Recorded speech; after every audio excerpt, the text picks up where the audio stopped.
Hi everyone, it's Nicole from the Spinnacle FIber Arts, and I am so excited to be sharing with you my tips and tricks for wet blocking. My previous video was all about how we spray block, which is fantastic for really big, unwieldy projects, but when you want your project to really bloom and it's a light enough weight, I would really recommend this technique. This is just a classic blocking method, so let's get started. The materials you'll need are really straightforward and easy to get your hands on. You'll be needing a basin. You'll be needing a towel you don't care that much about because your project might bleed. You'll be needing some pins, just this classic quilting pin. So this is the bare minimum supplies you'll need.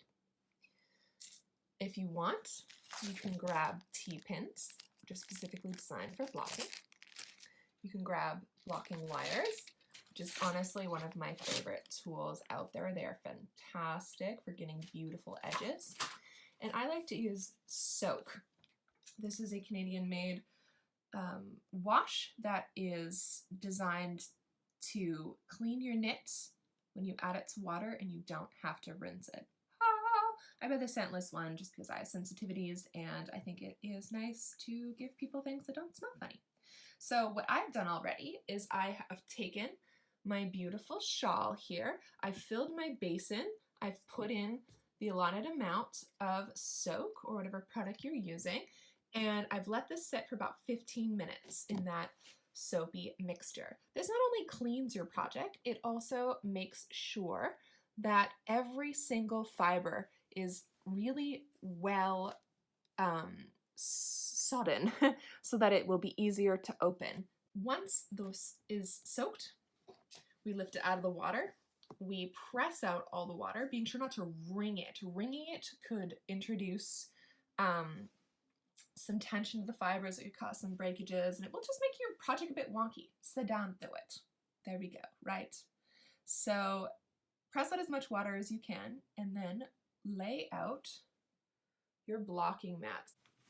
All right, so now I'm going to remove my shawl from my basin, just making sure that I've pressed out every last bit of water that I can with my bare hands. I'm gonna take this towel and lay it flattish and drape my project in it. So no need to be too fussy about this. We're just using this towel to get more water out. All right, so then we're gonna roll it up like a little sushi roll, like a little sheep sushi.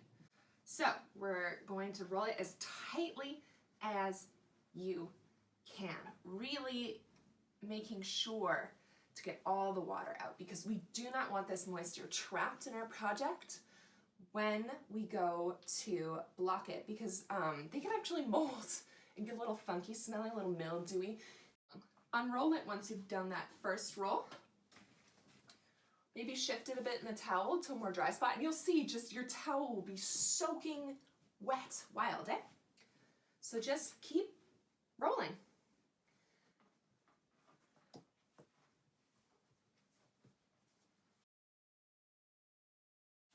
All right, so I've set up my blocking mats so that there are 3 mats along the top and 1 mat at the bottom, so it forms a T shape, just like the shape of my shawl. If your shawl isn't a classic top-down triangle with a center spine, you may need a different configuration of your mats. If the top of your shawl is a straight line, like my shawl is, I'm going to encourage you to line this top edge to the top of your mat. Let's keep it simple. And try to get this part to fit right in the middle. I'm looking for this to be a straight line. So this is the center spine. Now that we have this triangle shape thought out in our heads, we're going to start taking our tools.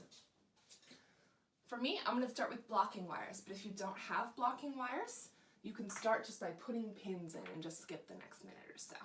I'm going to take my blocking wire and I'm going to thread it along the top of my shawl, in and out of every other stitch. I'm going to thread it along the sides. This is obviously I'm going to be using several wires. And then I'm going to come back and begin to pin.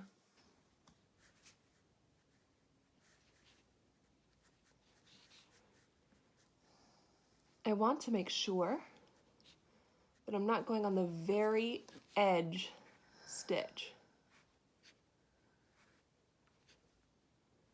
That I'm going one stitch in from the edge so that I don't create any pulls.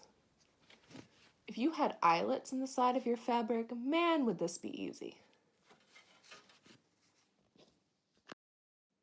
So you can see it looks like the blocking wire is almost sewn into the knit. Wild, eh? Every other stitch all the way down there. Feels like a lot of stitches, doesn't it? All right, let's use the power of movie magic to speed this part up.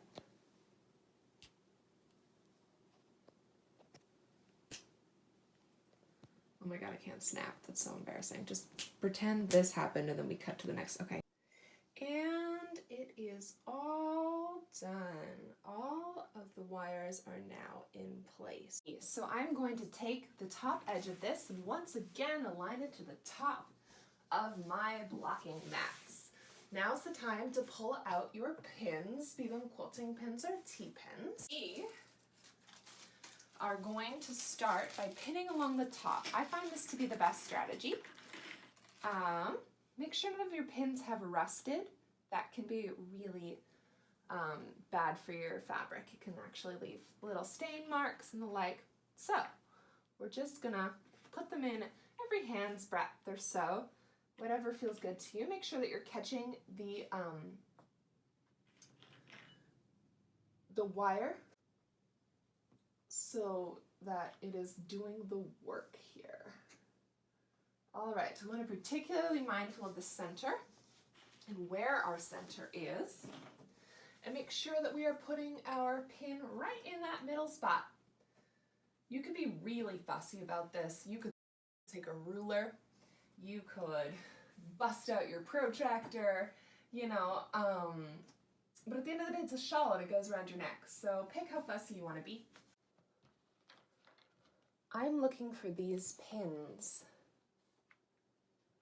to line up in a straight-ish line. Beautiful. And then we're going to do the same thing on the other half of the shawl. Dun, dun, dun, dun, dun, dun, dun, dun, dun, dun.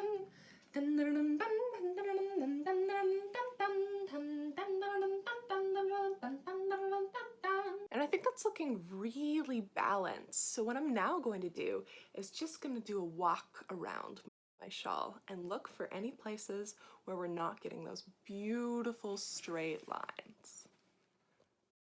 And I can see a spot right around here.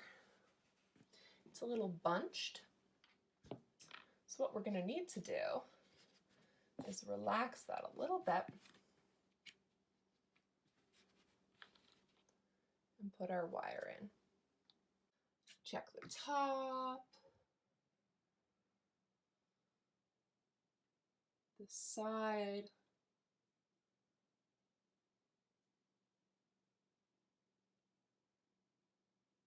and that's about it. That looks pretty dang good.